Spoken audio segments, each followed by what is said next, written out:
It's like 4:02, and Sounds I good. think we have a lot planned here. Okay. Trying to do 2 screens here. I'm a little out of practice. Again, we'll just welcome everyone to the Summer Learning Program, and we're so excited that you're interested in participating in this summer.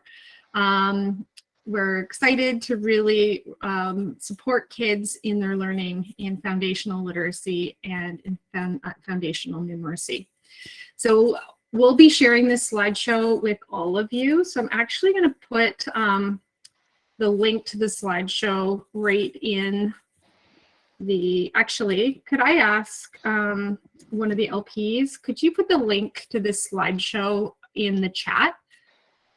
And that way people can have access to it, because there's information in here you'll want to go back and review. So my name's Natalie Vader, and I'm the Learning Support Coordinator for Literacy K-8, and part of my responsibility is organizing the Summer Learning Program. It's I've done it for, I guess this is my 2nd year now, and it's always a great opportunity for our students to have some small group instruction and targeted instruction in these areas. I'm joined today by some other coordinators. We've got Anne and Nicole, who will be helping facilitate some of the math. And I also have the learning partners here today. So Heather Yearwood, maybe give a little wave, and Cindy Allison, Danielle Miller, Tinica Wilson, and Lindsay Debo. So thank you so much for joining us. On this homepage here, we've got a link to our teaching and learning website, which we'll be digging into more, because we've really tried to pare down and have one place for you to go for all of the current information coming out of Curriculum Services. So we will highlight that a little bit later in the training. Cindy, I think you're taking over here. Yes, thanks, Natalie. I love the icebreakers. So this is going to be an icebreaker, but you don't have to put your screen on for this one. We're just going to use the chat. And I'll go over the rules quickly for Cascade Chat. You enter your answer, but you don't hit the send button until I say 1, 2, 3, go. And then all of our answers will come like a big cascade, okay? So this is the Cascade Chat. I'm kind of like, would you rather? Okay, here's the first one. If you could suddenly be an expert in something, what would it be? Type it in the chat, but don't hit send yet. You could suddenly be an expert in something. I'll let you think. All right, we got it in. 1, 2, 3, hit it. Now read real quick. Sleep. Nicole. Oh, yeah. I like that flying a plane one. Yeah, that'd be great. Oh, terrific. I thought home repairs, because then I wouldn't have to pay so much for those home repairs that I don't know how to do. All right, ready for the second one. What would be your school walkout song? Or when you entered a room, that song would play to represent you. What would be your song? It's a tough one, so we'll let you think for a minute.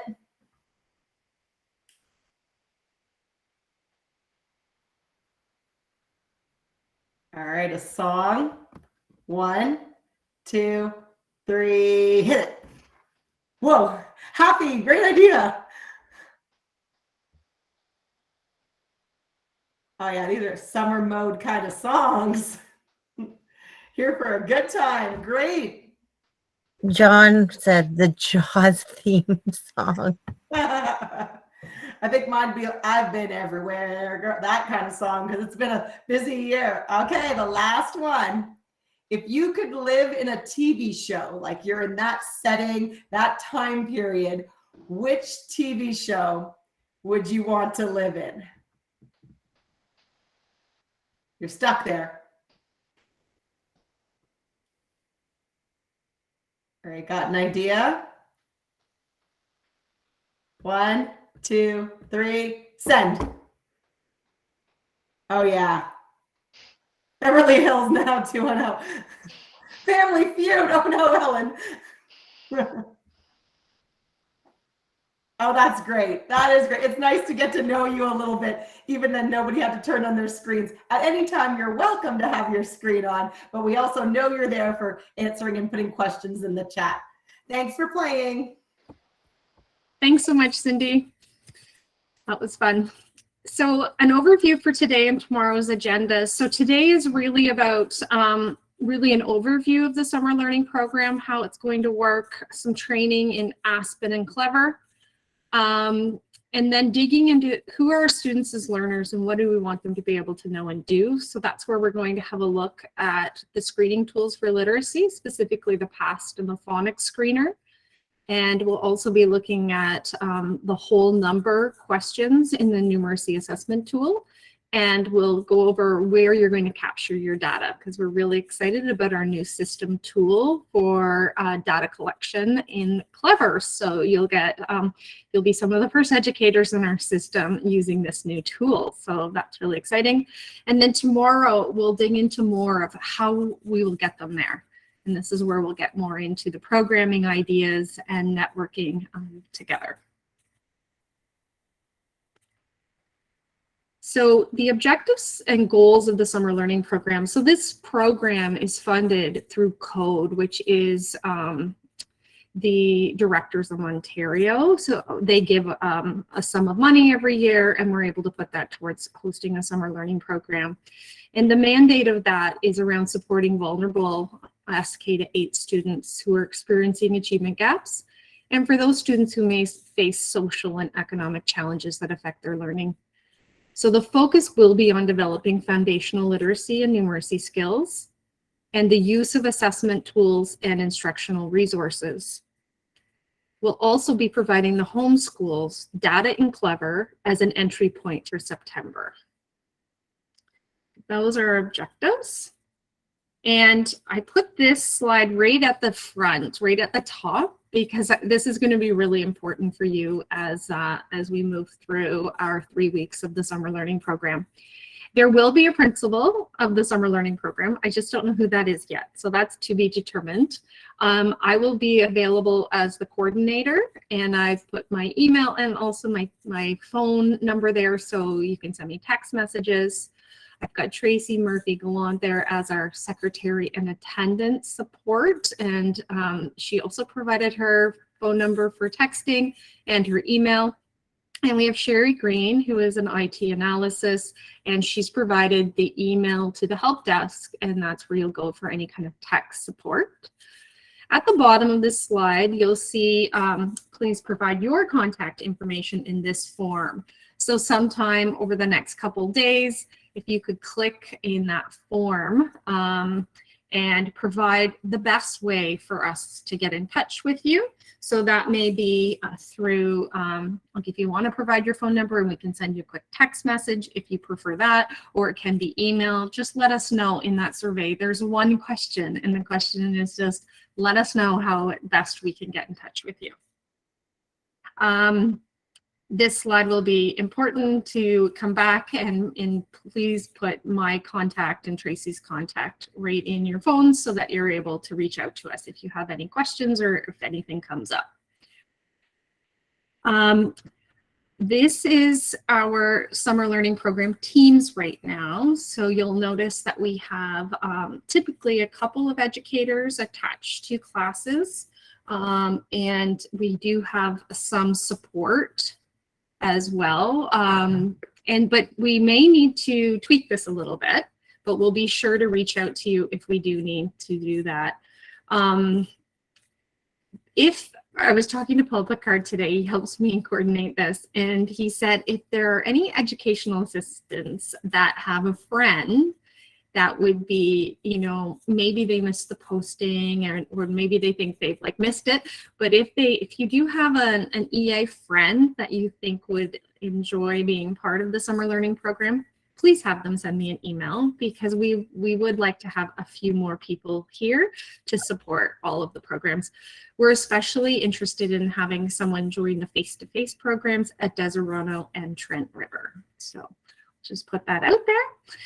And like I said, if we do need to make a few changes here, we'll be sure to let those people know. So in most cases, we have 2 educators. Ellen's class, the numbers were quite small. So in Ellen, in the 6, 7, 8 class, we just have Ellen South and Victoria as the support in that class. And then last year, what people often chose to do was to kind of split the 2 areas, which I'll move into when we look at the scheduling. But one educator may want to take the responsibility for literacy and do some small groups that way, while the other educator is working in numeracy, and then you flip. Or maybe you want to do whole group literacy all together, where someone's pulling a literacy kind of group within that time and then moving on to numeracy. We're really open to how you want to coordinate the program to best serve you and your students. I should have said that if anyone has any questions, even though I can't see the chat right now, please write it in the chat. And maybe if I could ask Natalie, there is a question about EAs, Yeah. and do they have to be contract? No, they don't have to be contract.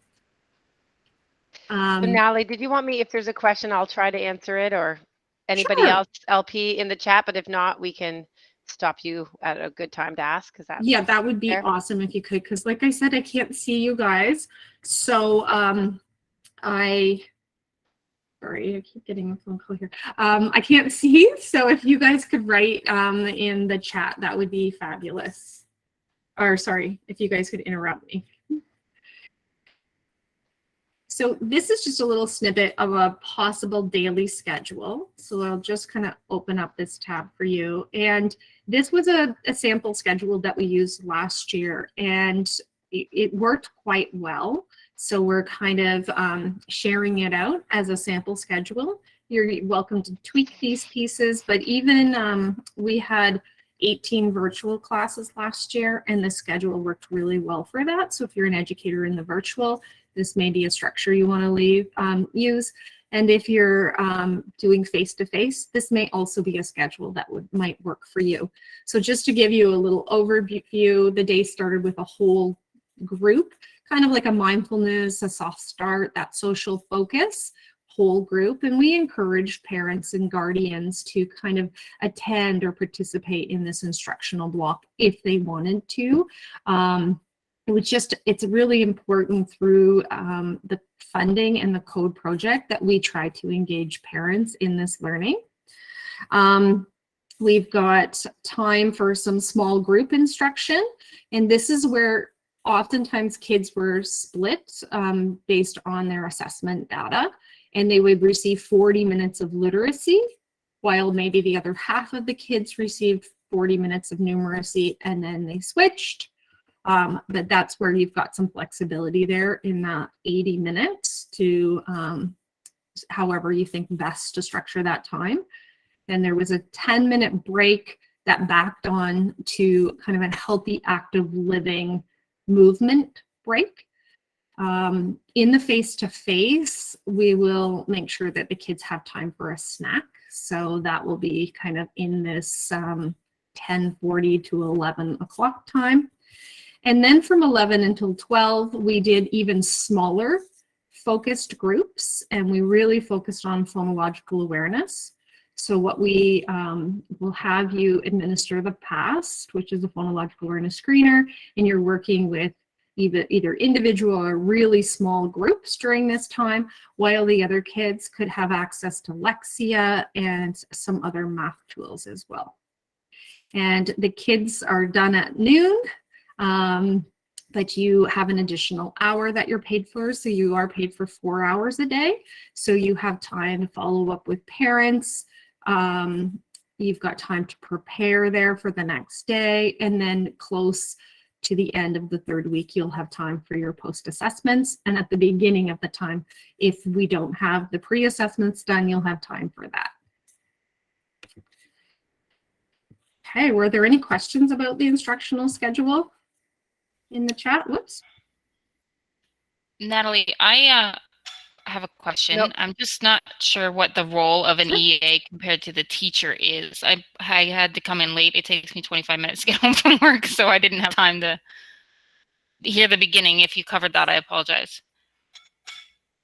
Yeah, so I didn't cover it specifically, Christine, but what we've done in the past, so last year we had educational assistants connected to to the virtual classrooms, and they were really important parts of supporting like some individual students. So there may be some students, and I think you're slotted in for one of our virtual classrooms, but there may be some students that you can work with in a breakout room or provide your own Google link where you can help with some of the assessment pieces or some of the small group instruction pieces. So really working with the other educators on your team to determine how best to really support these kids. So we want to have the biggest impact that we can in their foundational literacy and numeracy in this really short, really 15 hours of instructional time. So does that help, Christine?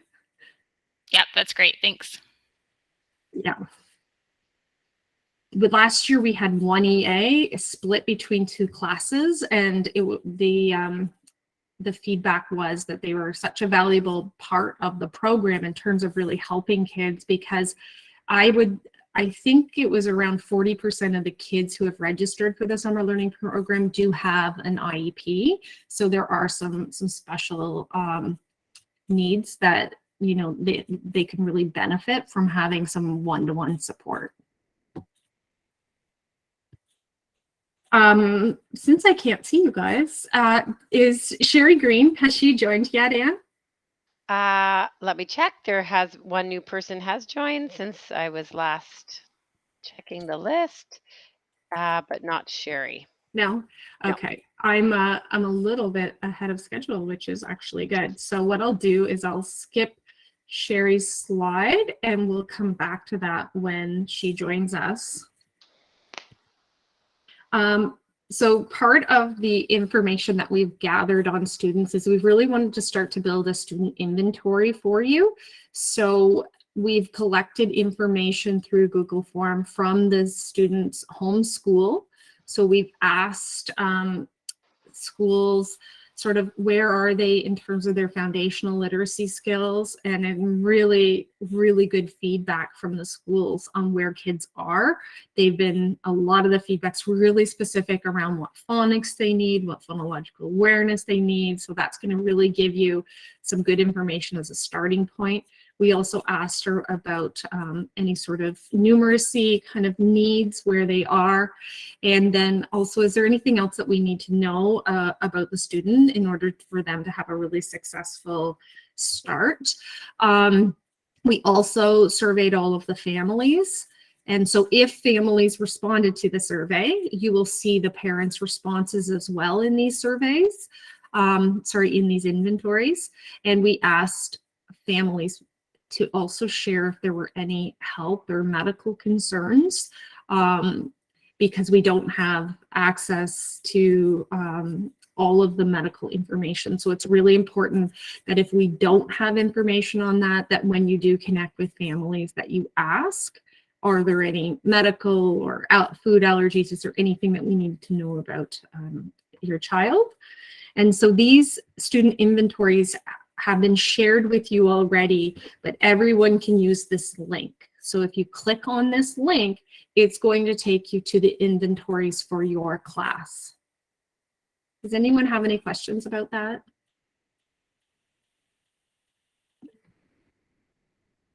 Does someone have a hand up? I can't see you, so just go ahead and take. Sorry, just me again. I might have missed this again. Where is that posted? Oh, we all go in there, Natalie, and repost the link. Sorry, Christine. We put the link to the slideshow in before you joined. So I will put it back in for anybody that... No. There's a few people that wouldn't have it yet. So I'm going to repost it right now. Great. Thanks, Anne. Are there any other questions about the student inventories or anything else? Okay. Nothing in the chat. Okay, I had a look at these today on what was coming in, and it's going to give you a really nice starting point. You will see some information missing. So if the school didn't fill out the information, you'll still see the student's name and their OEN and the contact information in there, but you won't see the specific information from the schools, and the same if the parents didn't fill out theirs. So we sent lots of reminders asking people if they could please fill these out, but in some cases we didn't quite get that information. Is there a question? There's a hand up for, go ahead, Alex. Hi there. Yeah, just sorry, I was trying to open up the student inventories. Would you be able to maybe like just kind of show us how you're finding the information? Because I'm not seeing anything, unfortunately, from my end. Okay. When I open up mine, Alex, I see all of them. So let me just show you what they would look like. But yours would look differently than mine, okay? Because mine has all of the kids in it. So what we'll have at the top in the brown headings, this is the information from the schools. So OEN, student's name, special education status. So if it's active, they have an IEP, their homeroom, their home school, who submitted the inventory. And then what are the students' foundational literacy needs, their numeracy needs, any additional information like IEP goals, accommodations, and additional information. Yeah, sorry, I'm not seeing any of that. I just got a blank Google Drive page. Like I clicked on the link from the slideshow and I've got it pulls up Google Drive and it just says, none of your files or folders match this search, and it's just a blank Google Drive. I tested Natalie, it too, Natalie. That's Timika. I think we need to, I'm just going to erase it, Natalie, and we'll change it. So Tinica, you wouldn't see it. It's just been shared with specific teachers of those sheets. So Alex, it should have been shared with you. So I'll have Paul. Oh, okay. So it's not that the link's wrong. It's just that sheet maybe didn't get shared with Alex correctly. So I will follow up with Paul Picard and make sure that they were shared. I actually messaged him today to say, when I click on it, I'm seeing everything. And he said that you will only see your specific class. So I will, I'll for sure follow up with that. Okay. It is Probably check shared with me folder too, because that's what happened with tutoring. And Natalie, when I click it and when Ellen South clicks it, it takes us to the CST weekly calendar. So that's the only reason I thought maybe we should erase it. I think it's okay, and it'll take you if it's been shared properly, but it's obviously hasn't been shared properly. So we can leave it there for now, and I'll make sure that I have Paul double check that link, and we'll fix it up right in here. Sounds great. Oh, Gina just commented that the same thing happened to her, but if you search SLP, she found a sheet that was shared by Paul earlier today.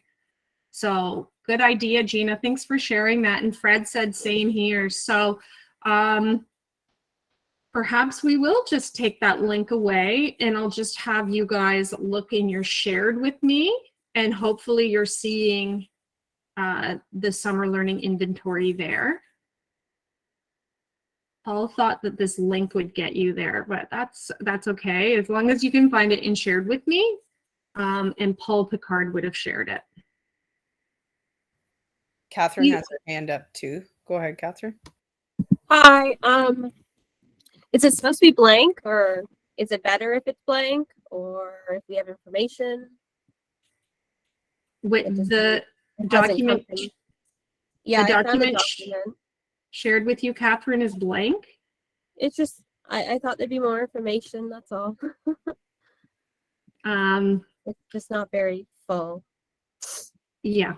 Well, like I said, we did do quite a few reminders out to schools and families to complete the inventories, and basically we got what we got back. So That's why your pre-assessments are going to be so important. So we'll make sure that we share that. I would also, in a few minutes, I'm going to talk to you about later this week.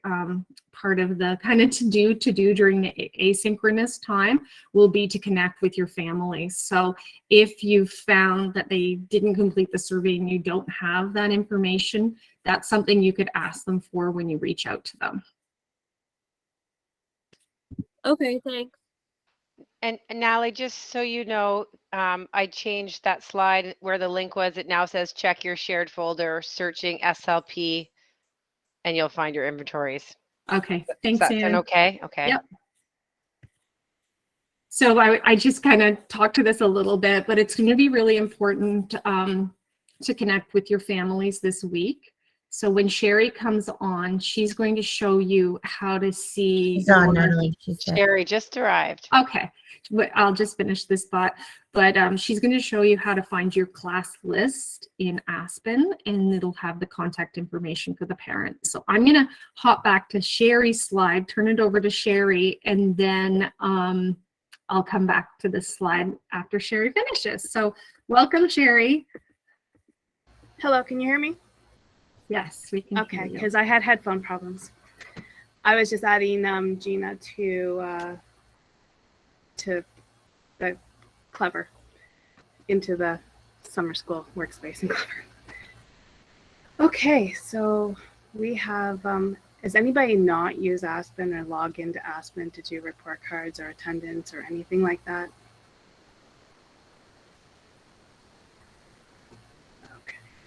There is a hand up, Christine. One of our educational assistants has not, I believe. Okay, education assistants are not in Aspen. They don't have access, unfortunately. I'm not upset. That's okay. And Ellen has her hand up too. Ellen says she has not logged in before either. Okay. And Kate? there's a couple people, so it's worth showing, I think. Okay. Logging in, well, I have multiple screens, so just give me a second before I share my screen. Sherry, should I stop sharing? Yeah, maybe. And then I'll share mine, and hopefully you'll actually see the screen I'm trying to share, since I have a massive screen and it doesn't always work. I want to show this one. I might have to flip back and forth between screens, so.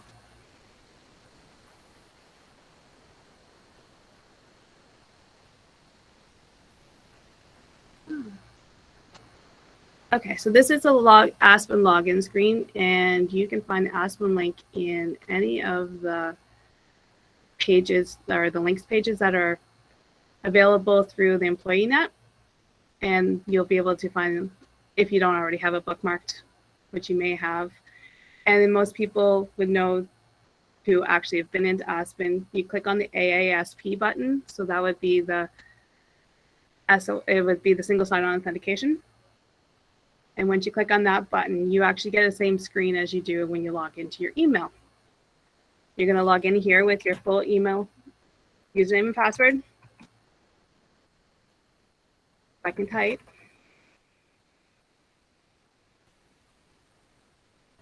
I'm going to have a little bit different access than you will. It's just, so if anybody wants to try and they can't get logged in, let me know and I can double check your accounts. That is, if you had access before. If you're a teacher, a DEC, it would be, yes, your regular email.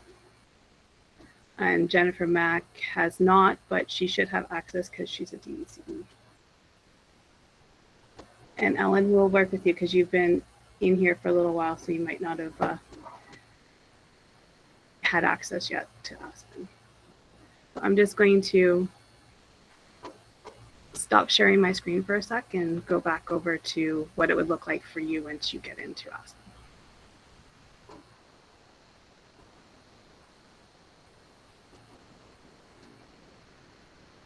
So I'm actually going to be logged in as, it's what Colleen's going to see when she logs into Aspen. I want a window.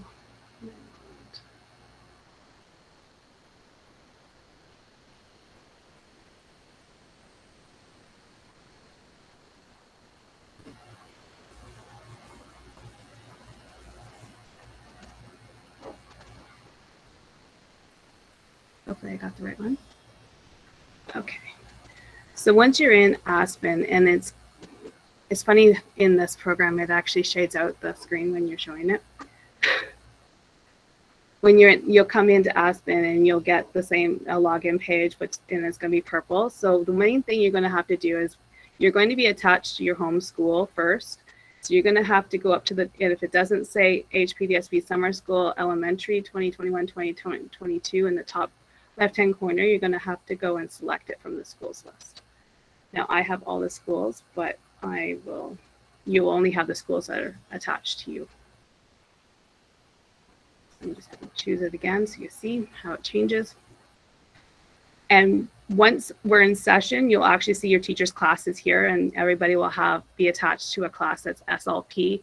And if you're at face-to-face, it's going to have like PECI, PES for Deserano, Trent for Trent River, that type of thing.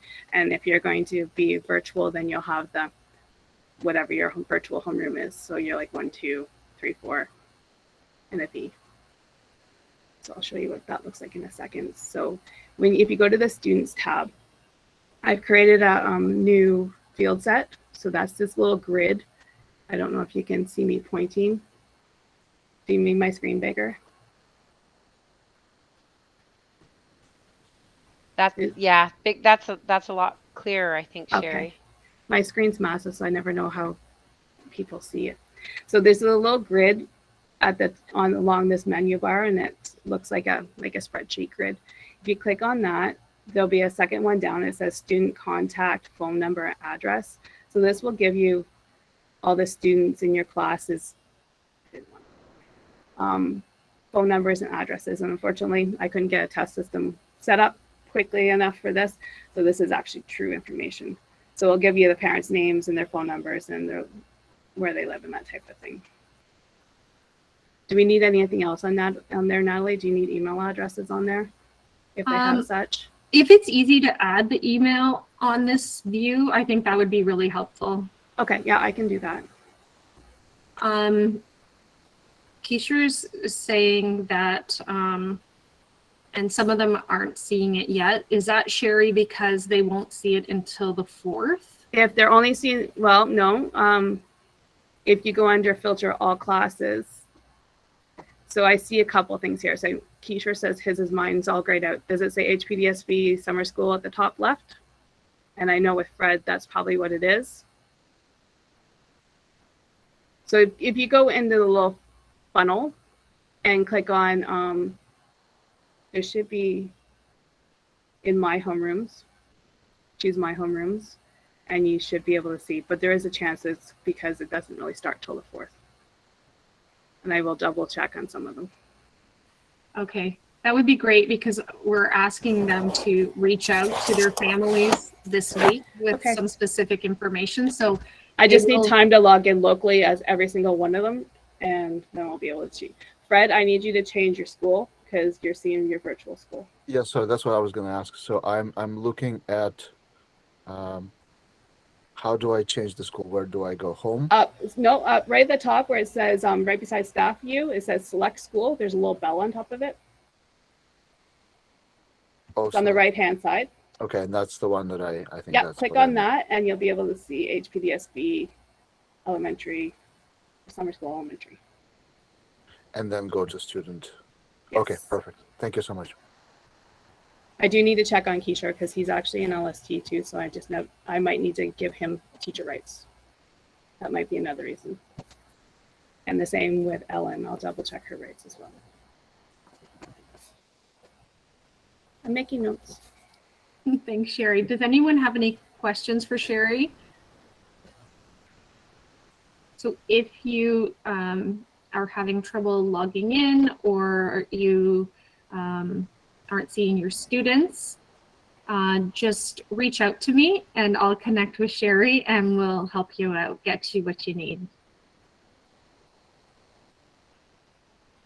Yes. Yes. Yeah. Well, just attendance will just be taken once. Yes, once a day.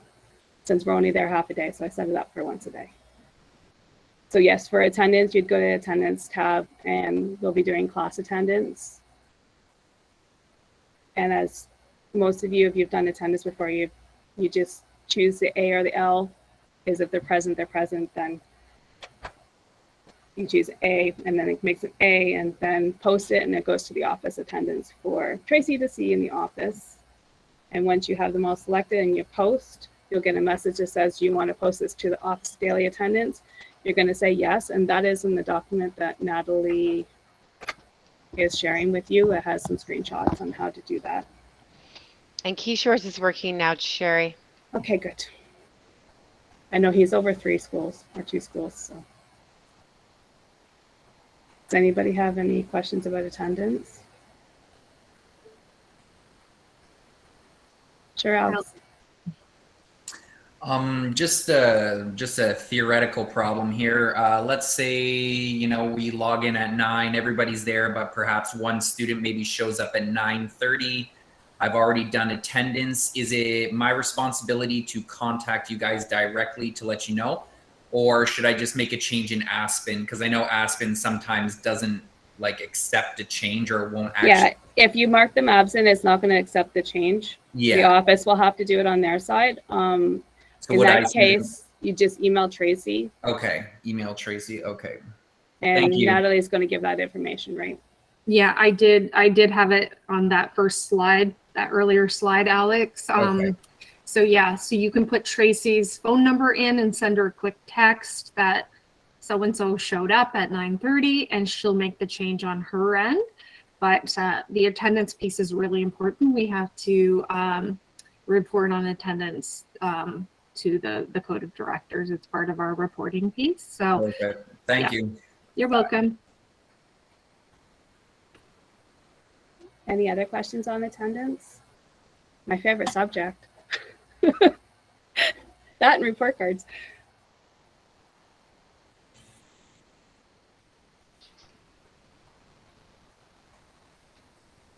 I don't see any other questions, Sherry. Okay. Now we're not doing report cards in here. And are you going to go over the Clever piece? Yep. And everybody's going to let me know if they can't log in. Yep. Tonight is the night to work all of those things out for Okay. sure. So I'm free. I can sit here and wait and answer questions if they come along. Okay, if you want to stay for sure. So maybe if you stop sharing, I'll reshare Sure and can. I'll open the slideshow back up. There you go. Okay. And if you have any questions, just type them in the chat and I can answer them there too. Okay, great. Let me just open here.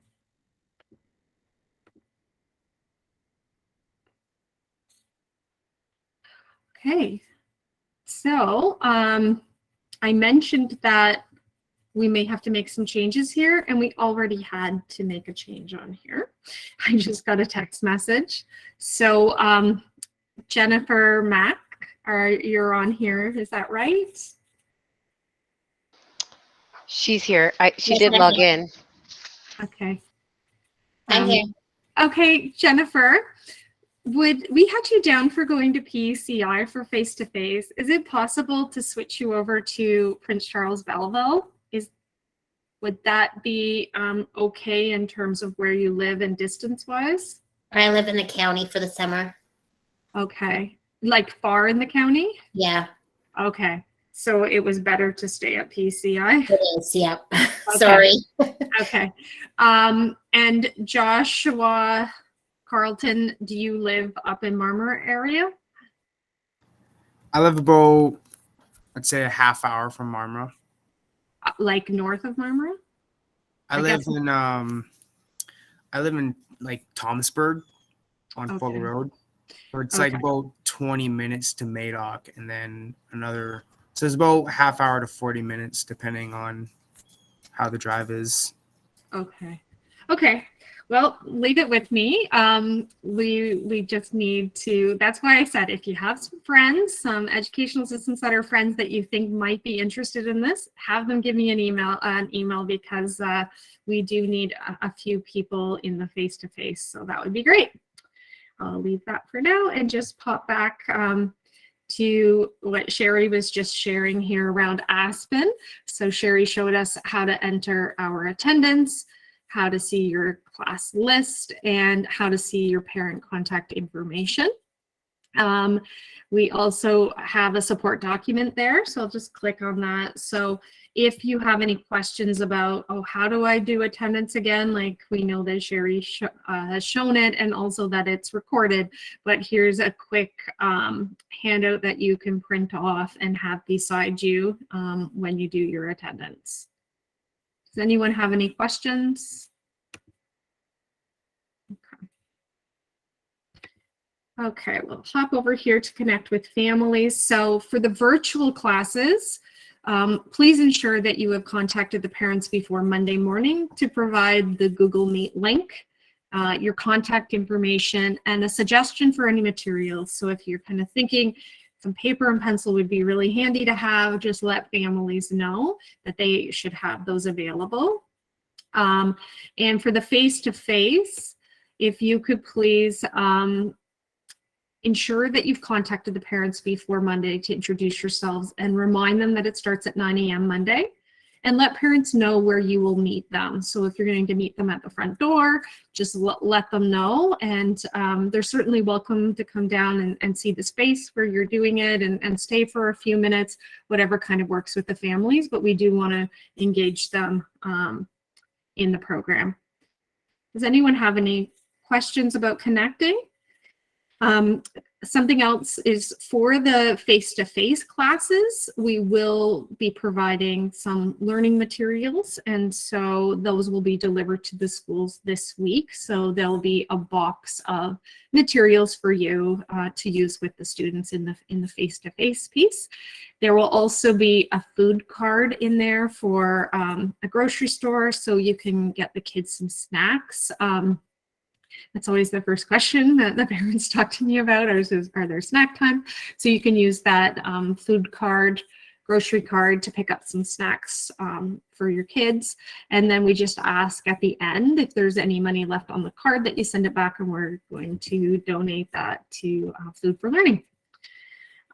Any questions about the Connecting with Families? Sherry's written in the chat, can we update you on who's teaching at PECI? Yeah, because I have teachers that you didn't have on your list. Sure. Your list again. Steve Morden Okay. and Gina, I'm not sure how I say Gina's last name. Gioa? I don't know why I have that. Okay, I Joya. think someone just got flipped Right. around. Thanks, that's all. Gina. Okay, I figured out what I did wrong. Okay, thank you. So just before we go on, I know we're putting a lot of information on you, so I just thought I'd keep this running kind of list of some things, some to-do things that we've mentioned. So we've asked that you complete the Google form on slide 5, and that's just for your contact information. We've asked that you contact parents to introduce yourselves, share the daily schedule, and your contact information. For face-to-face, you're going to share that drop-off location, and for virtual, you're going to share the Google Classroom. And also kind of part of that asynchronous time, it would be a good idea to meet with your other educators to determine the subject responsibility. So maybe you have a teaching partner that really loves teaching numeracy or loves teaching literacy, if you want to split it that way, and kind of talk about what your daily schedule is going to look like. So those are kind of some to-dos. Does anyone have any questions about kind of that structure, this upfront part? We've got a question, where do I find the parents' emails? That was in Aspen. So you log into Aspen, you choose the summer elementary school as your school, and then choose the students and the class, and you will see Sherry just kind of showed how you can go to the sort so that you can see your class. And within that, you'll see the parent's name, their phone numbers, and Sherry's going to add in their emails as well. So Brad, you've asked about getting access prior to Monday. You can go in the morning. The principal reached out to me today, and she's going to be there that morning. So if you want to go earlier in the day on Monday so you can get things set up for them, that's fine. Are you meeting with the kids the first time on day one together? I'm not sure what you mean by that, Brad. Do you want to turn on your mic and just ask?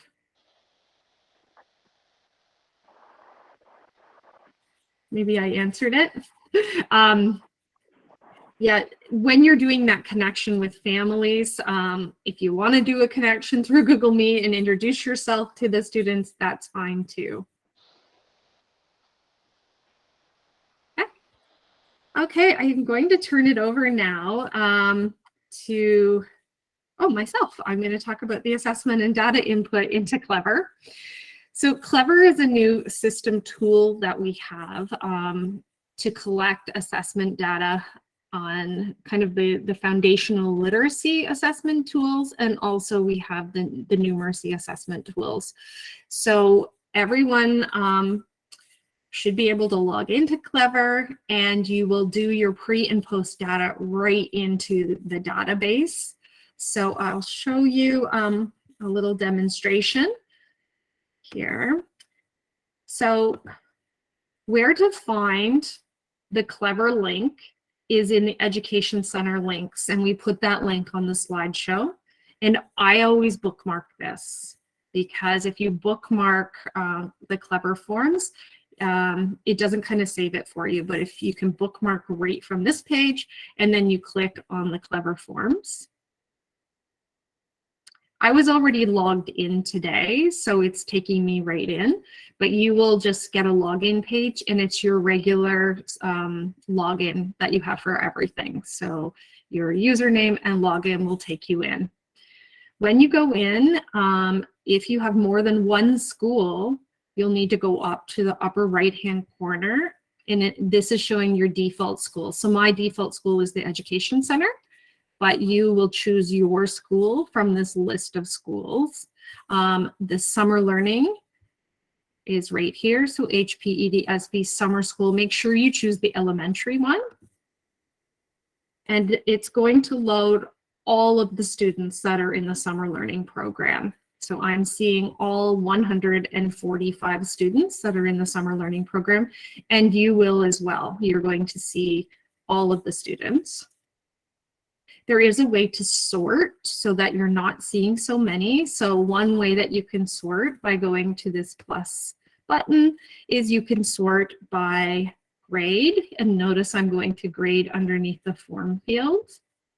And grade is, if I'm a grade 1 teacher, I can sort by grade 1, and maybe I have a 1, 2, and then I push enter. Whoops. And I push enter, and now it's going to or apply. And now I'm just seeing the 1, 2s down here. So this is going to be really important that you're able to apply a filter so that you're not trying to kind of sort through 145 kids. We do have some splits. So in the 1, 2, we have some in the virtual school and some in face-to-face. So you will need to kind of go through, you know, the list to find your kids, but this will help narrow it down. Another way is if you're face-to-face. So I'm just going to go to the garbage can and clear out that search. If you're face-to-face, so if I am at Marmora, I'm going to choose Marmora and hit apply. And now I'm just going to see those kids that homeschool is Marmora. So that's going to be really helpful for my face-to-face. If I'm teaching at Marmora, it's going to narrow it down.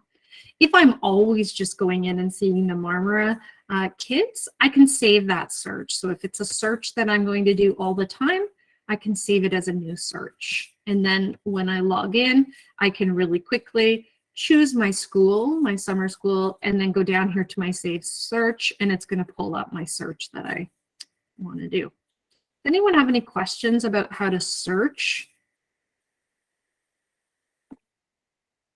Alex, go ahead. Sorry, can you just show me how to search by grade one more time? I was just kind of looking around there and I just missed how to type it in for grade. I see the button there, the plus sign, and then select by grade. And then, sorry, how did you put the numbers in? Because I'm trying to put in like 04-05, but it's not coming up. Or do I just go 4, 5? Yeah. So Alex, Yep. do you see how at the top of this search, there's person fields? Yep. And the form fields? Yep. You want to go to grade underneath form fields. Yeah, I got that one. And then I just want to know, like, yeah, what numbers are you putting in there? Oh, Well, you're clicking on it. Okay. Yeah, gotcha. a little drop down comes. Okay, and that's you're where gonna, I was getting confused. Yeah. So then you can select your grades right from here, and then hit apply. Some people, when I first started doing this, I was forgetting to hit apply. So. Okay, thank you so much. Oh, you're welcome. Does anyone else have any questions? Christine? Is this something as an EA that I will be doing as well, or is this more a teacher? So typically the EAs don't have access to this, but maybe Sherry and I could talk a little bit, just because last year we did have some educational assistants helping with some of the assessment pieces, but I'm thinking that the teachers both have access to this, so they can do the assessment piece and then share kind of where the kids fell in the different assessment pieces, and then get you to work specifically on those skills with the kids. So don't worry too much about this, Christine. It's good that you know that this exists, though, because I know that, you know, you've done these kind of assessments before. Yeah. Okay. Any other questions about kind of how you sort to find your kids? Okay, so now I'm going to click on, I'm just going to find my test student. Actually, I'll just,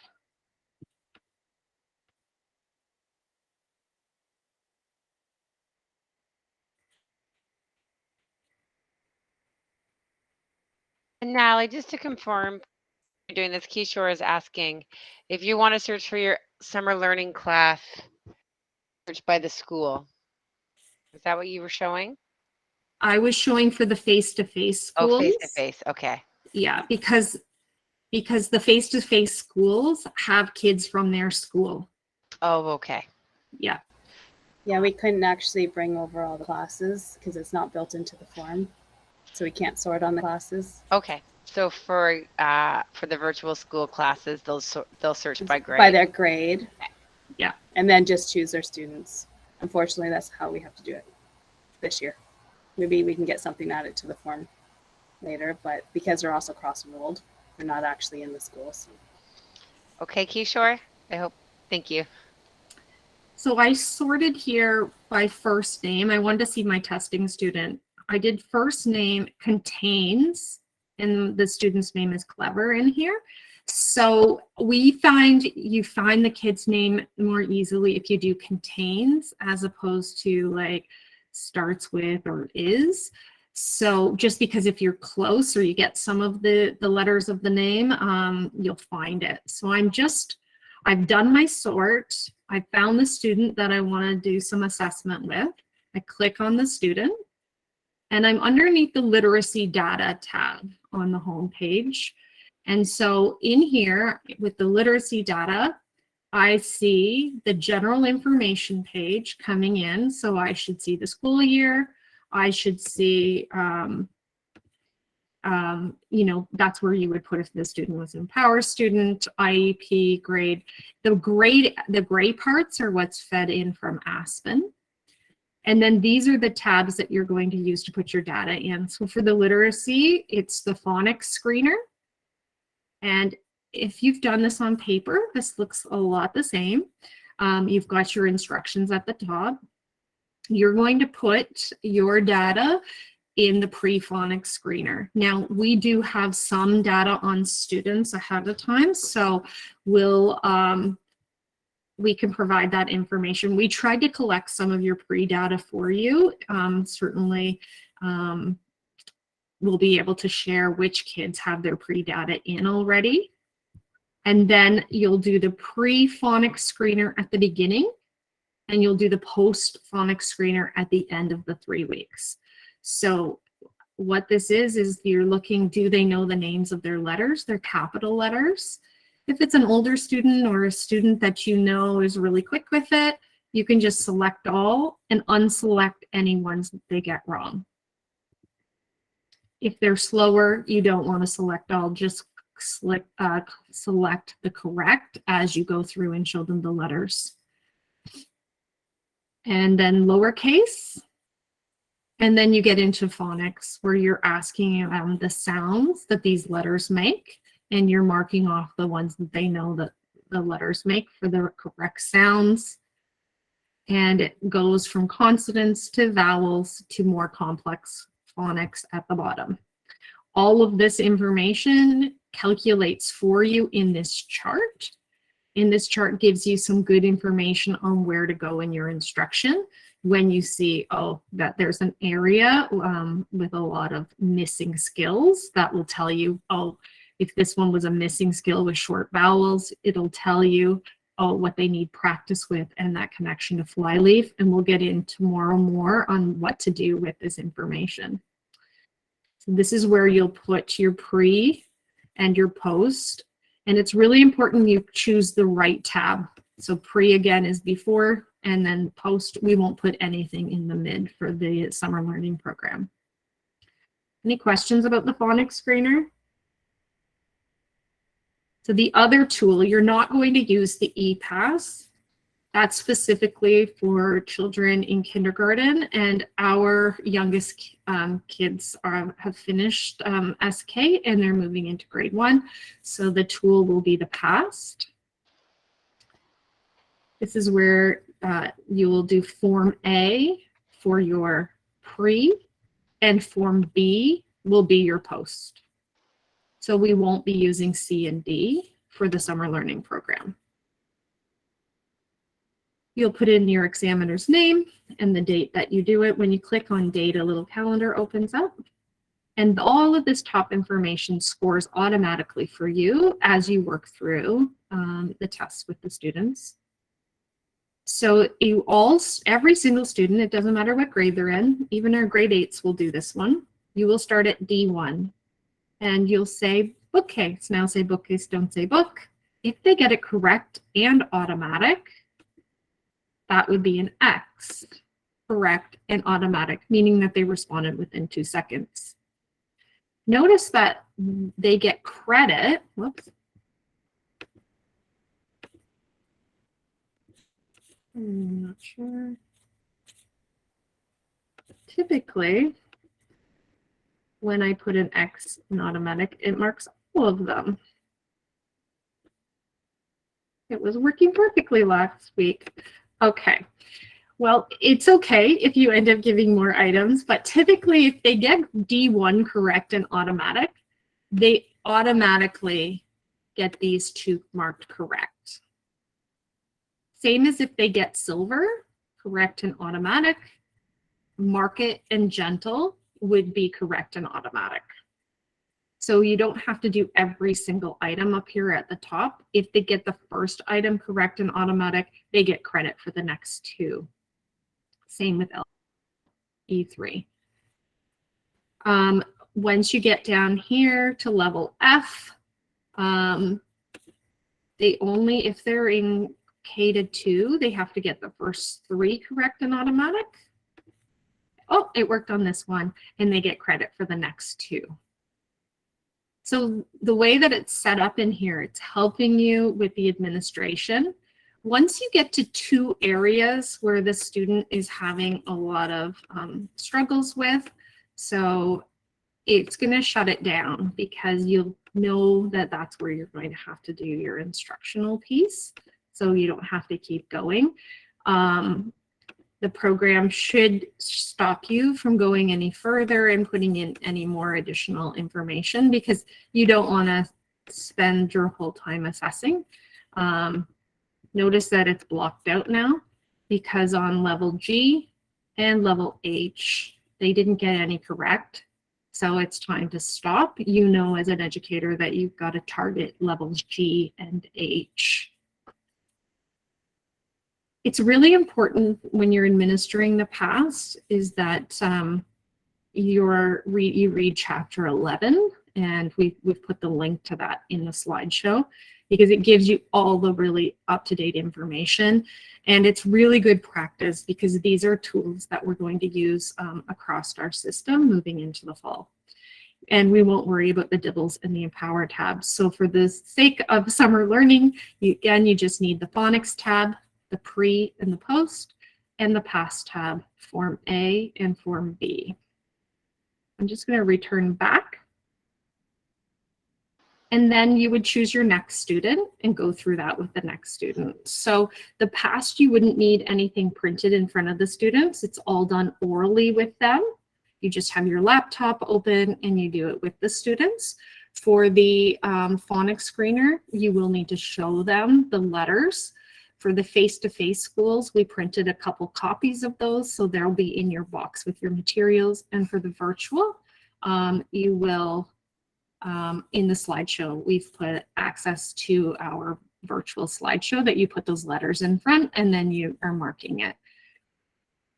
You'll need to split your screen or even have two devices to help you with that. So you're showing the kids the slideshow on one screen, and you're inputting their responses into Clever on another screen would be helpful. Fred has a question, Natalie. Yep, go ahead, Fred. Just a quick question. So now the forms are electronic. Last year we had, we kind of printed some of those forms just to practice on. So I was wondering, is there still any access to just like maybe a PDF of the forms so that we can, before we assess the students, we can actually practice? Yeah, there is. On the slideshow, Fred, on the very first slide, I mentioned our website. If you go to our curriculum services website and go to the literacy tab and go under assessments, you'll see all of our assessments here. So you could always print one off. That's the ePASS, but here's the PASS. You could always print off a form if you wanted to practice on paper ahead of time. They're all still on our website.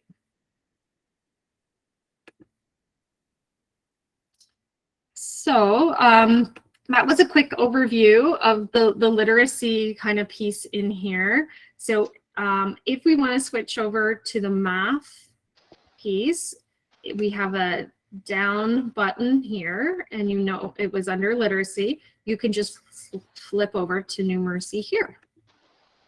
Thanks, Natalie.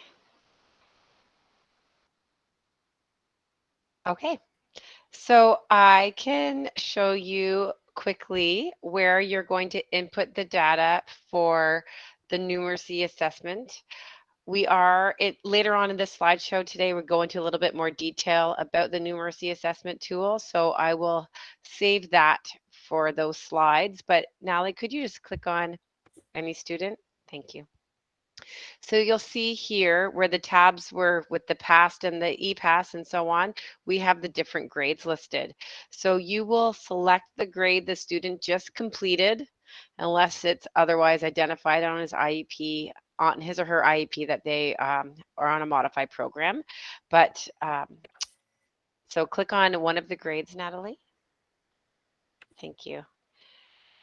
So Natalie mentioned earlier that we are going to focus on the whole numbers section of the assessment tool for summer learning. So you'll see the whole numbers tab right there, and it ranges by grade how many questions there are. There is a chart later on. I just wanted to give you a visual of where you're going to input the data for this. And you'll see in Clever, we have all of the questions listed on the left-hand side that you're going to read. They're scripted with some considerations and observations in the middle. So while you're working with the student, if you noticed anything that stood out that you wanted to take note of, you could type it right in that text box. That might help you with some really intentional next steps based on what you're observing. But you'll see on the right-hand side, we have pre and post section. So this is where you're going to say whether or not the student That question was an asset challenge or wonder. And I know this tool is probably very new to many of you. So that's why I'm going through it quickly now, but we do have some additional slides that explain what it is later on. So this is where you're going to record your pre and post. If you did have a picture of something or screen captured it, if you were doing it virtually, you do see there is a option to upload pictures if you found if you find that that's going to be more helpful to kind of capture their thinking. So this is the tool for numeracy. Okay, thanks. So we're going to dig into these things more deeply, but we wanted you to have an opportunity to see Clever. We also want to make sure that everybody can log in and that they're seeing the HPDSB Summer School Elementary, that they're making sure they select that location. So if you have trouble logging in, make sure that you let me know so that I can problem solve with Sherry and help you out with that. So yeah, I should have asked Natalie if there were any questions, but really I think when we get into the tool in our last few slides this evening, there'll be more of an opportunity to ask questions then. Mm-hmm. Awesome. Also on this slide, so the top link was where I went to the Education Center link so I could find the Clever link. But this is a navigation support document. This is helping you if you have any questions about, oh, where do I go to change schools? We tried to put it all in this navigation support document. And I'll also mention that on our curriculum services website that I just clicked on really quickly before, there's a lot of information in there to support you around the assessments. There's an actual assessment slideshow that has videos of kids doing all the different assessments. It has tips on scoring. So that would be something kind of in your asynchronous training time to have a look at. Again, the link for that curriculum services website was on the very first slide. Does anyone have any questions? Okay. So we're going to have Lindsay's going to dig in even more into the past. You got a really quick overview from me when looking at it in Clever, but I know Lindsay's going to give you some more information on that. I was just going to say, I think you stole my thunder there, Natalie. Too much there. Sorry. That's all right. All right. So, Natalie's got if you want to go to the next slide. For some of you that aren't familiar with the past and what it is, we sort of put some information up there for you so that you can see what exactly that tool was.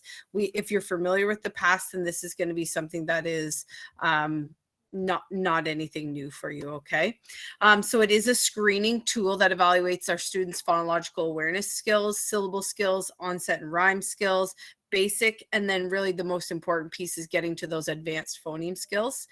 It consists with students' reading skills. It sort of goes together with that. It has 4 forms that we talked about. We're going to use form A and B for summer school, but when you think about the following school year, you're going to use also form A, B, and C going forward.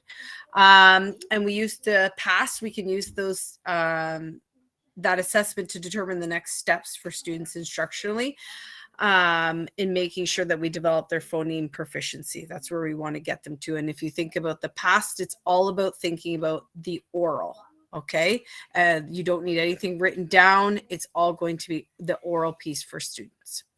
If you want to go to the next slide. Sorry to interrupt, but my eyes are not able to see this tiny. Do you think you could make it a little bigger for me, Natalie? Oh, thanks. Okay, awesome. So, and Natalie sort of did mention about administering the past for you, so I'm not going to go too long on that, but you can see there in this slide, there's a link to chapter 11, which we also shared with you, and that does talk to you about administering it. It gives you some little like tips and tricks and rules and why the 0-1x type of piece that goes along with that. Once you get your Equipped for Reading Success book, it is kind of a really easy read from pages 1 to 28 that gives you some of the background knowledge and some of the theory around why phonological awareness is so important and why we see such, if we typically see a deficit in a kid's reading, then that sometimes this really is the piece that is the missing link. And we really haven't had this piece in great. You know, we've had the old QPass in kindergarten for a long time, but we've really never had anything that targeted those skills for those students from grades 1 and on. And so this is a really awesome resource that we've been digging into a lot this year. And amongst those pages, if you take some time to read that, you'll notice that he does say that there are very few, you only don't need very many exposures to a skill for a student to be able to master it. And so like Fred sort of said, we do suggest that you do practice on somebody in your household. You can practice on your own kids. You can practice on your husbands, your wives, your spouses, whomever, just so that you can get a feel for what the cadence of the test. And the piece that's really important is the timing piece. We want to make sure that we adhere to those. I think Natalie did mention this already, but in order for a student to receive an X, that they do have it automatically within those 1 Mississippi, 2 Mississippi. And so then for them to receive a 1, it would be after 2 Mississippis up until 5. And then unfortunately, if they take longer than 5 seconds, it's typically that the student does have this skill at all mastered, and we need to, they'll need to have some explicit instruction and some further practice with those skills. We got to make sure there is just a note that we've talked about too around pacing. And one important reason why to be thoroughly familiar with administering these pieces is because we want to be well practiced and make sure that we have quick pacing, because we don't want to lose their attention or become bored or any of those ideas. So the quicker you can go with it, the better it is for the student's attention. All right, next slide. Okay, so this slide is an example of what Natalie showed you on Clever. So it was an example little snippet. You can see there that this student at the top had the results that are auto-generated from Clever. And then down below, each one has a little like title there. So it'll tell you which level of skills that it will pertain to. And you will click down the drop menu, 0, X, or 1, and it will auto generate. Now, what's important about this this piece here too is then what do I do with that information afterwards? And that's where the Kilpatrick book or the 1-minute activities will be really important, because you will see at the top here it'll say levels not passed below highest correct, and you'll see some non-automatic levels. Those will give you a level, and not to mistake it with any other levels that we've associated with reading in the past. But in Kilpatrick's book, he links these levels to the activities in the back. So if a student is struggling with, D2, for example, then you can open up the back of your book until D2. It looks like this. I can open up to D2 in the back of my book here, and I can administer these activities to my students really quickly, and they are actually 1 minute. So I can say candy, now say candy, but don't say can. Say enter, now say enter, but don't say N. And you can go through and there's like 20 or so activities that go with each level. But Kilpatrick will say that you don't need that many exposures in order to master it. So the pieces that they don't get automatic are going to be really important for you to go over with them with the 1-minute activities. You may see as your class evolves and their data is finished, you might see a whole chunk that your class, everybody needs. And that's where you could administer the 1-minute activities to your whole class as a group and have them listen. And then there may be some levels that sort of kids need separately from the whole group. And so that way you can then pull that student aside at any minute that you have in a day, a transition, right before they go for lunch, right before they have a break, whenever. And then you can just do some of those 1-minute activities with those students specifically that need a different type of level. Lindsay, and maybe Yes. Natalie can speak to this question. Oh, she did already. Yeah. Colleen asked if they have the book and they're making arrangements. Yeah, and we have temporarily, while we're waiting for the books to come in our slideshow. Correct me where the link is, Natalie. There's a link to the folder that has the 1-minute activities scanned that will open up really quickly for the first little bit until the books come. it will be just electronic, but you can print it if you want, or just use your laptop with your students until the books come. Okay. And Lindsay, the books are coming, like Laura made a plan today, so the books are coming really quick. Awesome. And so if they get out before, they'll figure out the way through Laura to be able to get those books out to you guys. If you have one at your school or you're in your classroom and you do already have one, that would be handy. You can just nab it too, because two would be great. Okay, flip the slide. And I think, any questions about the past right now? This last slide right here is just one that we had done virtually for last year's summer school. The first link, you'll see a video. I'm sorry, my children are bouncing a ball. Can you tell them to stop? The first link is we were an example of giving a student virtually. We did it for those of you that are in the virtual school. We did administering form B on a student named Luca. And then the second link, the past administration, was one that we had that you could see the scoring piece side by side. It was like a 2-camera, like visually you could see. I'm not techie, but like you can see it there of them administering the past again. And then the last link was just we as educators that administered the test to Luca, we debriefed on how we scored, because sometimes like there's can be a little, how many seconds was it? 2? Was it 5? There's some discrepancies sometimes, or in the way they say things. So we had a little debrief for you there to be able to listen to if you wanted those quick little videos. They're super quick. And then the last link on that slide is just the link to the screening tools. Many of you might be familiar with this website, but it's also the same materials that are on our curriculum services webpage. That in this slideshow too, it also gives you some feedback on the past, as well as some of those videos and stuff that are on there too. Any questions about the past? Most of you, I think from most of your names, are familiar with it either from last year's summer school or being in schools that we had visited this year.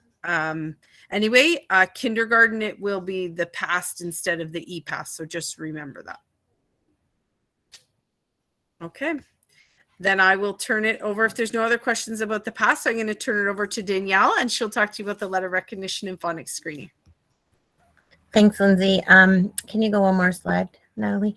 So there's a reason why Lindsay spoke first, because she's talking about the phonemic awareness, and I'm talking about the phonics. And the phonemic awareness, like she said, is the oral and auditory. And the phonics is the letter sound relationship. So we teach students the letter and letter combination sounds, but we need to have that auditory part, because the phonics part is the auditory, but also the print part. So it works together hand in hand. So both are essential for reading, but not the same things. If I did post a link just below the comments, just Mrs. Bohtari talking about the difference. So if you try and keep both of them straight, but you do need both those pieces to have phonological awareness. But if a student is having challenges in phonics, then we want to go back to that phonemic awareness part, because if there's challenges in phonemic awareness, they're definitely going to have challenges in the phonics. So the reason that we are administering the letter recognition and phonics screener, it's a diagnostic tool, is we want to see where those gaps in skills or in the knowledge of the student to plan our systematic and explicit instruction to make sure that students get to that phonological awareness, so that they have the phonemic awareness and then they build in the phonics. So you need both of those pieces to make a solid reader.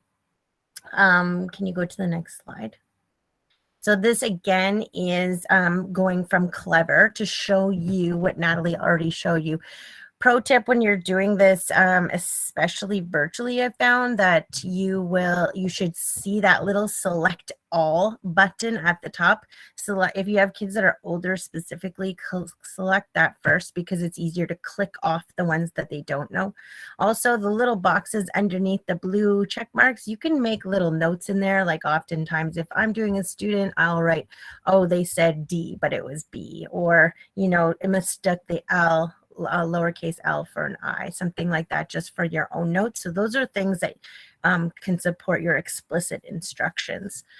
If you look on the left side of that screen, it gives you that piece that shows you where those gaps are in the student's learning. So do they have all of their high utility? Are they having gaps in are controlled? So thinking about what pieces you need to explicitly teach. And for the kindergartens, there's to know up to, they should by the end of kindergarten know to long vowels. Am I right? Or is it short vowels? And by grade 1, it would be our controlled vowels. And by grade 2, it's the end of that screener. So you can see where we want, and that aligns with our continuum, the Hastings Prince Edward District School Board continuum that we have created, or, with lots of other, but it's on our website or Facebook, not Facebook page, or Google website. This is because we talked about it being the phonics screener. You are giving it the visual form, but they are giving the answers in auditory. So it's that combination. Can you go to the next slide, Natalie, please? So, Lindsay, these are the ones that we printed out. The ones with the pages. You'll print one student page. And I think, Lindsay, we printed them all for each box. Yeah, we printed all of the student pages for the in-class. Right. So the face-to-face, we printed a copy of the student pages. So you can put the letters in front of them. If you're doing virtual, then you're going to use this virtual screening tool, and it just goes through the letters on their screen. You just present your screen, and then you'd have Clever open as well. Again, the slide deck is the slide deck that Lindsay referenced and clicked on, and it has videos on how to administer the assessments and how it looks at the end to give you those. Now, again, Natalie mentioned this earlier, we have gone and collected a lot of that pre-data on a lot of the students, not all of them, but as many as we could target. So there will be a lot of that pre-data already done for you, but just remember that a couple of gap filling activities we'll be talking about later, but referencing back to this screener to see that what your explicit instructions are for your students.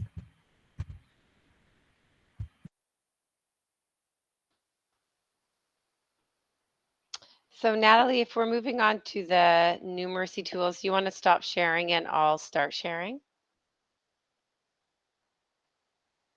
Thank you. Okay.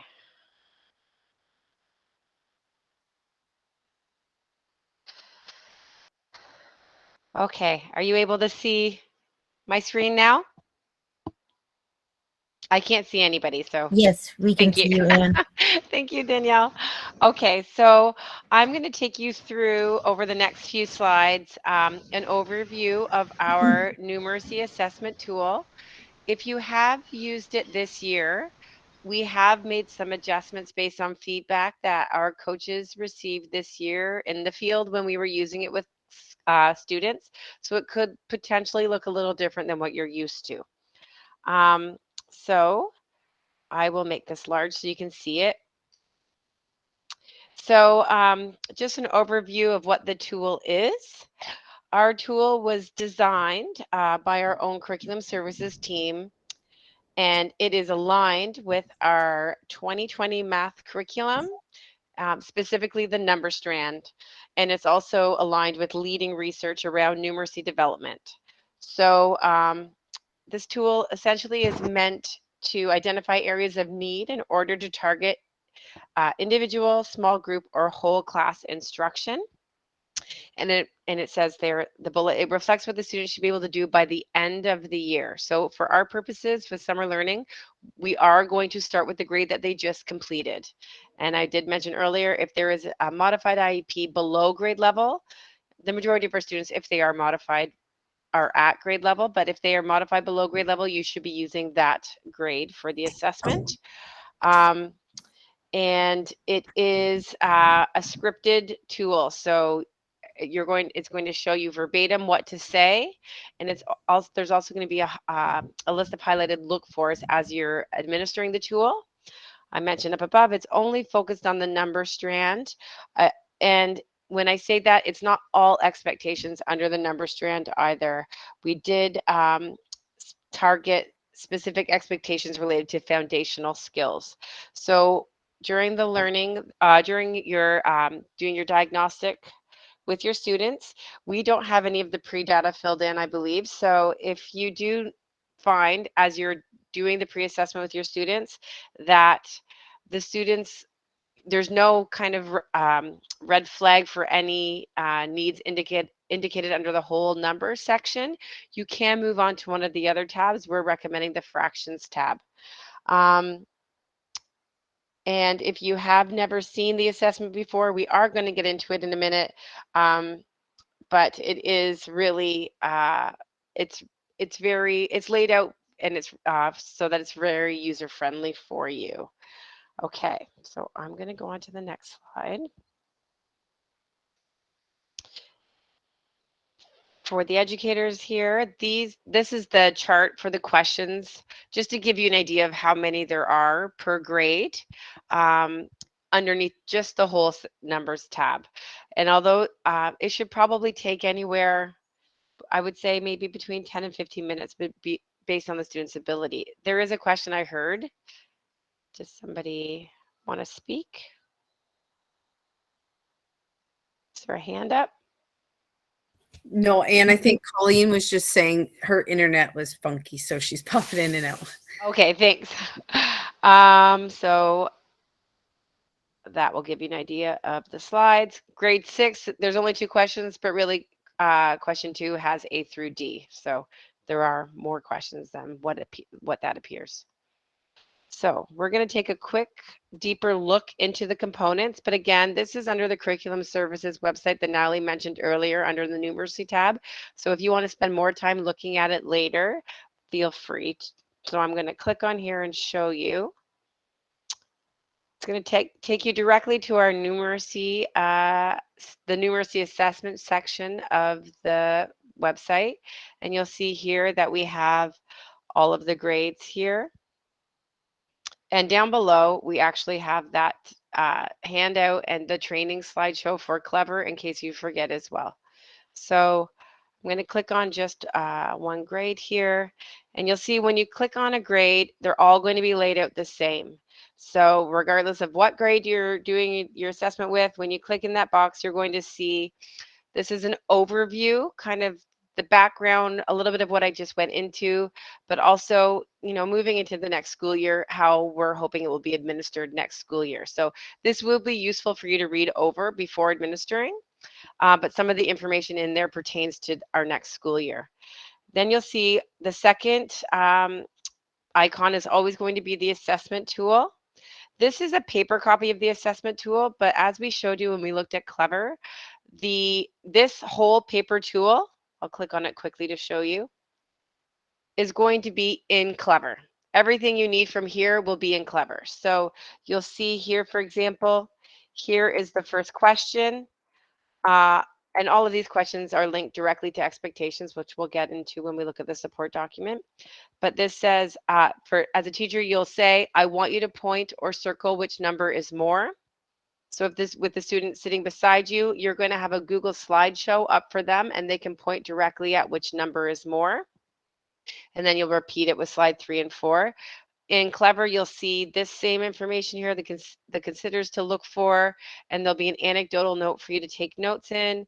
And then again, the asset wondering challenge. And Nicole Lestage is going to get into how we code those in just a minute. I wanted you to see what that looks like, the paper copy. And then the Google slideshow will be in here as well for you. And this is the accompanying tool for the assessment. So that question I just read to you, you'll see that first slide will have those 2 numbers on it and so on. So you just follow along with the script and the slideshow. I would definitely take a look at this before you go to administer it, just to make sure that you have everything you need. Some questions will require students to do some writing, so you'll want a whiteboard. You can, if you're in person, you can use the handout to record their thinking, but if you're doing it side by side, that's not necessary. You can just have them do it on a whiteboard or using manipulatives, for example. And then the support document, we're going to spend a little bit more time tomorrow digging into the support document, but what it does is when you've found an area that the student has a challenge in and you know you need to target that skill, this support document will show you resources and where you can go to target that skill. I'm going to go back to the slideshow now. So that's a look at all of the components that are in our website, or on our website, sorry. So again, like I said, we're hoping you are going to administer the tool in Clever so that you can put the data in right away. And there's a picture of the slideshow again. I'm going to pass it over to Nicole so she can speak to, oops, I've gone too far, the coding student thinking piece. Okay, perfect. Thanks, Anne. So because our assessment tools are based in number, and the reason we're doing that is because that proficiency frees up a lot of thinking in other strands. Just like the foundational literacy data piece unlocks reading for kids, we know that number fundamentals, or foundational skills in numeracy, unlocks math in many cases for students. So that's why we're kind of living in this area.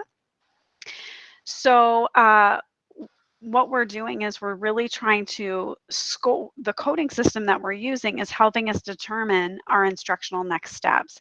And so we're really trying to use the asset wondering and challenge, or the red, the green, the yellow, and the red, to help us determine the trends and areas of needs for our students and what those trends and needs, or how those trends and needs will impact our instruction.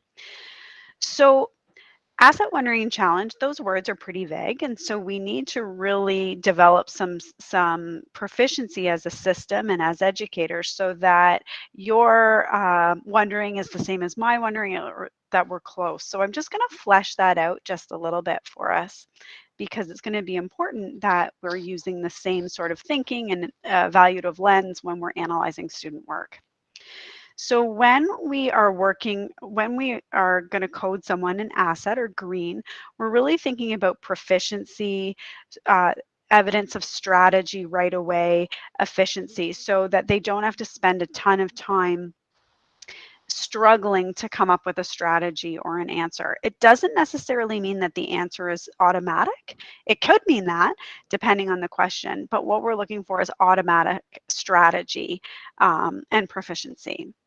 When we're thinking about wondering, it's those maybe some inconsistent results. So some correct, some incorrect, or maybe the amount of time that it takes for them to be accurate lends itself to you thinking that they don't totally have it. It's not totally a solid understanding yet. It's developing. And with our challenge, we're really looking at someone who is lacking the knowledge at this point in time. Maybe their work is incomplete, or maybe as an educator, you're leading them, you're really guiding them with that strategy application. You're leading them to that plan to help them be more accurate. I do want to say that within this assessment, that manipulatives and tools or representations are totally encouraged. And so sometimes we get locked up. They're new kids to you, and so if you're always able to say, what if you, or why don't you, do you want to use some tools to do it, or do you want to show it instead of having to do it in your head? That doesn't necessarily mean that they would move from an asset to a wondering or a challenge if they needed a prompt for the manipulatives. It's just a reminder that it's good practice. So don't ding them for that one.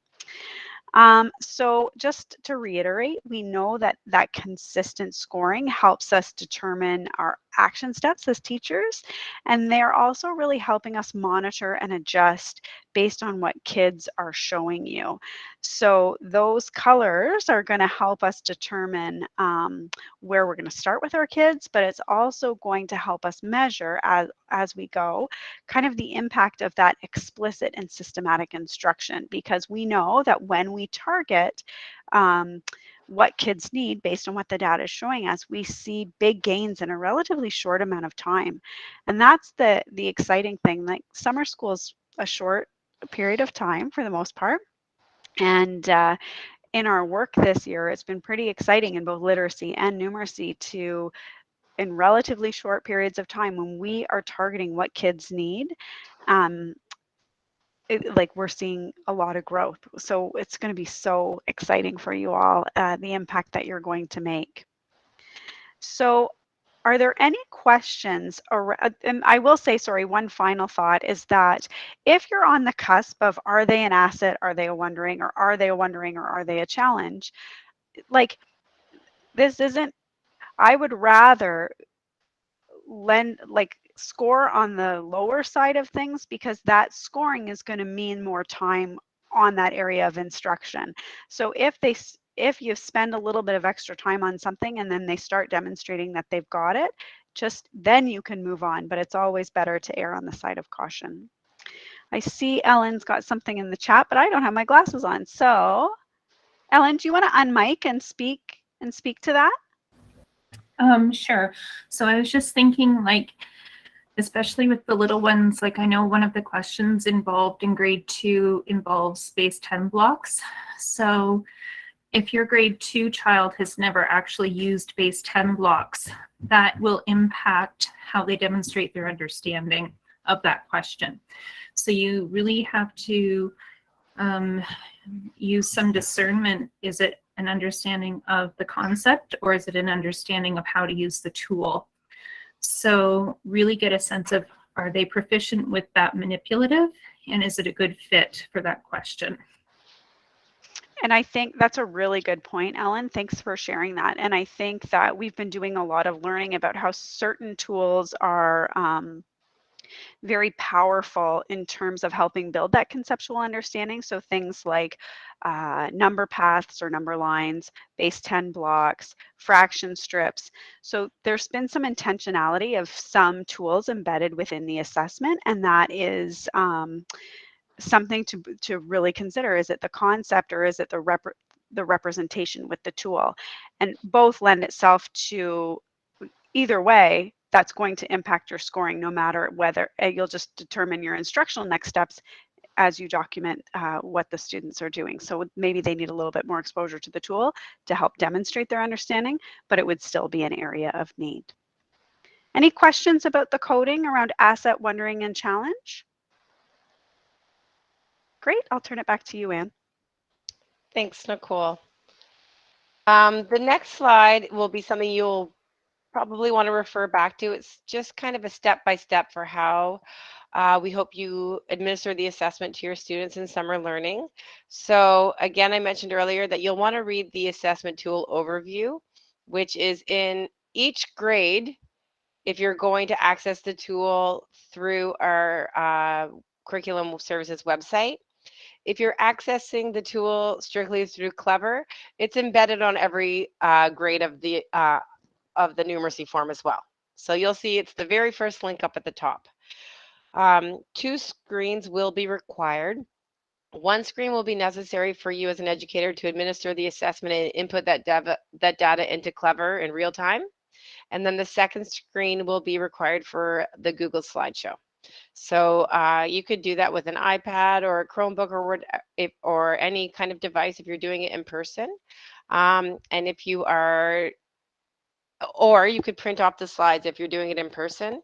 But if you are doing it virtually, you will need to have a screen that you share with the student that has the slideshow. You will want to have whiteboard and other materials ready for the student if necessary. So again, you'll want to read through the assessment, because occasionally it will say have counters available or have a whiteboard available. So you want to make sure that those things are there at the ready for your student. And if you're doing it online, tomorrow's training, we do have link to some really great digital virtual manipulatives that you'll be able to use to help support this assessment if necessary. So those are going to be on slide 42. I already shared that you're going to share the Google slideshow screen with the student, and then you're going to administer the questions under the whole number tab, which we showed you the chart earlier. Follow the script of questions and record the students' answers and observations about the strategy. So we really are emphasizing doing it side by side for summer learning because, like Natalie said, these are students that have been flagged as needing additional support. So we really want to make sure that we're very intentional with our next steps based on what we observe through administering this tool. You're going to code the students' answers, asset, wondering, or challenge in Clever in the pre-section. Remember to enter the date. And then again, if every question under a whole number is green, we don't anticipate that to be the case because students were flagged by schools because they needed support in that foundational understanding. But if for some reason those students do, that section does come out all green and you can't pinpoint next steps under there because it is an asset, you can move on to other tabs, and we are recommending the fraction tab. You're going to use the data in the spreadsheet. So this is something I was just talking to Natalie about, so I apologize because I was thinking we were going to show reports in Clever, but that might not be the case because it is a little tricky when we have such a variety of grades in some of our classes. You may just want to look individually each student's Clever data and use that to determine your whole class small group or individual instruction. And then you'll use that support document, which I showed very quickly, but we will spend more time tomorrow on that to find resources and activities that will support your instruction in that particular area. And we are suggesting using MathUp as your primary resource. So we will spend some time tomorrow diving a little bit deeper into MathUp, and you can expect an email from me, fingers crossed, tomorrow with a MathUp license per pair if you don't have one. So we are going to get MathUp licenses for the next few weeks for you, one license per class, and it will be tied to one of your email addresses, but you can share it and both use it. You just can't both be on it at the same time. And finally, you will reassess after the 3 weeks using, you can use the same question that you used previously to determine the growth if that has now become an asset. If you wanted to change the numbers yourselves, you could do that as well. But we just have the one document and are saying go ahead and use the same questions again after the 3 weeks. Are there any questions about that?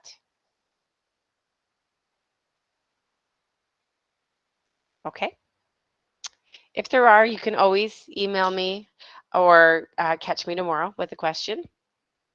So the next slide then, we're not going to spend time reviewing this right now, but like Lindsay and Danielle were saying, this, if you click on the, oops, I didn't want to do that, but you can see now, if you click that recording picture, it will take you to a recording of Nicole Lesage and one of our instructional coaches for math this year, Kelsey White,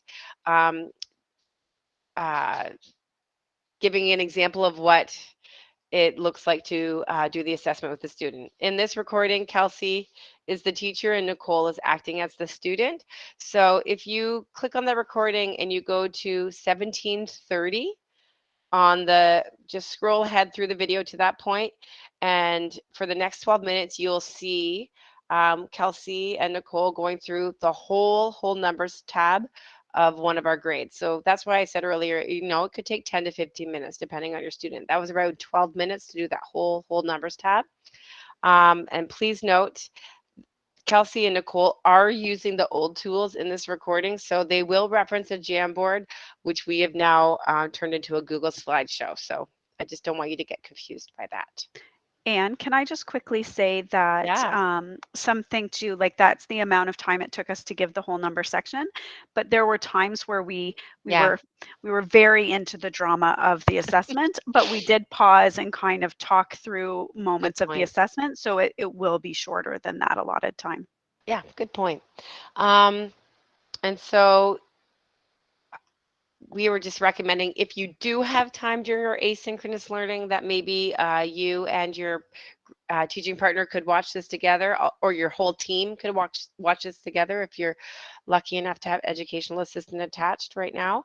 But if not, please take the time to review it on your own if you have time. And the next slide then was just some questions that you may want to consider talking about with your team after you've watched the video or you've done a practice with one another. I would strongly recommend, like Lindsay was saying before too, that you do a practice with your team member or with a child at home or a spouse.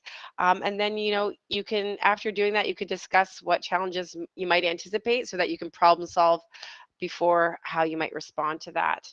And if you do have any questions, if something comes up that, you need further clarification on, you can reach out to me. I should have added Nicole's email on there too. You can reach out to either of us and we'll try to help you out.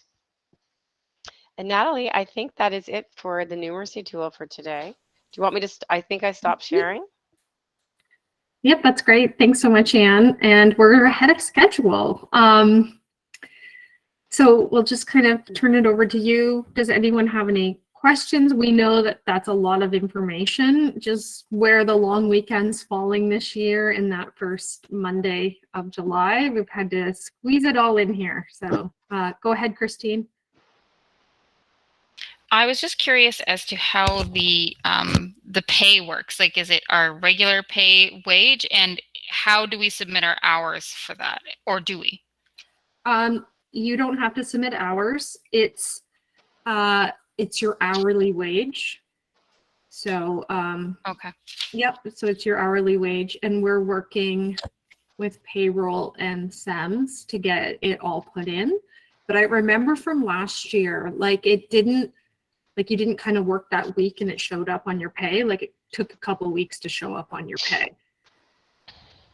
And you don't have to submit the hours. We're submitting the hours. So there were 6 hours of training. So these are 2. We'll do 2 more tomorrow, and you have 2 more additional hours to do some asynchronous planning and organizing together as a team, reaching out to families. And then there's 60 hours of the program, 45 hours with kids, an additional 15 hours for planning and connecting with families.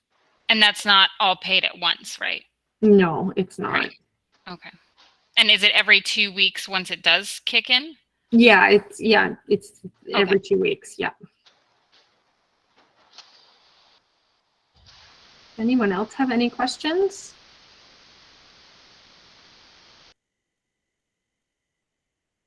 No? We're done early.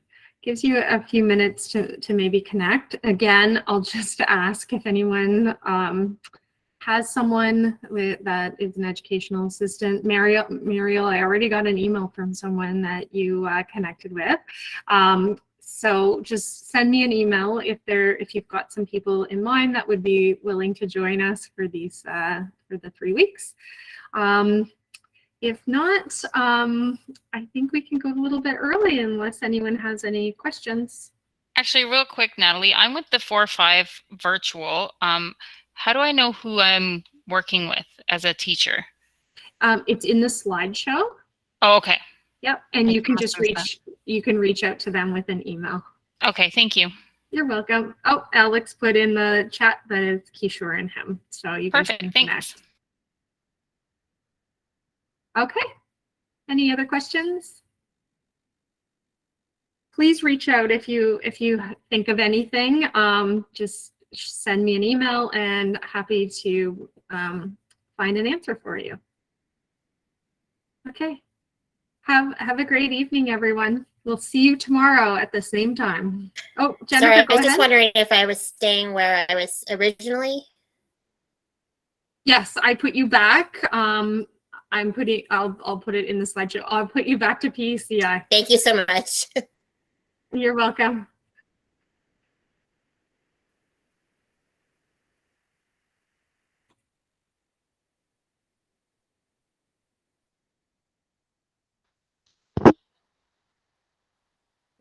Sorry, my dog barked in the middle of mine.